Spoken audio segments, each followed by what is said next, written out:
वजीर की रोटी का प्रोटोकॉल। रेस्टोरेंट से वजीर के लिए खाना लेने 4 गाड़ियां आईं। वजीर का स्टाफ सीनियर सहाफ़ी तलत हुसैन के हाथ लग गया।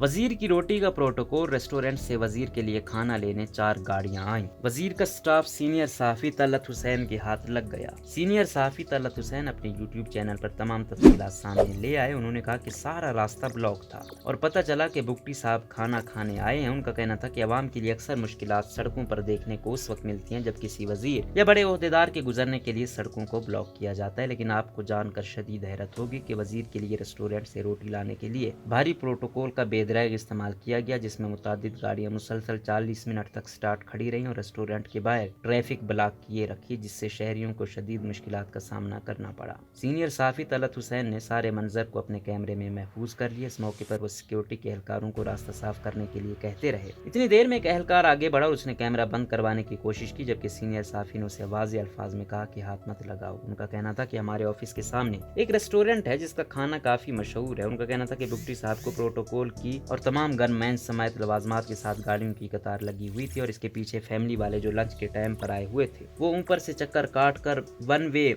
वायलेट करते हुए दूसरी तरफ गाड़ियां पार कर रहे थे। पता चला कि बुगटी साहब तो नहीं आए, लेकिन उनका स्टाफ उनके लिए रोटी लेने आया हुआ था और वो भी प्रोटोकॉल के साथ। उनका कहना था कि ऑफिशियल फ्यूल है और इस पर गाड़ियां बंद नहीं थी बल्कि ऑन थी। उनका कहना था कि सबसे कमाल बात यह है कि ये रोटी का प्रोटोकॉल था, खाने का प्रोटोकॉल था, किसी मिनिस्टर का प्रोटोकॉल नहीं था और 30 मिनट से उन्होंने रास्ता ब्लॉक किए रखा।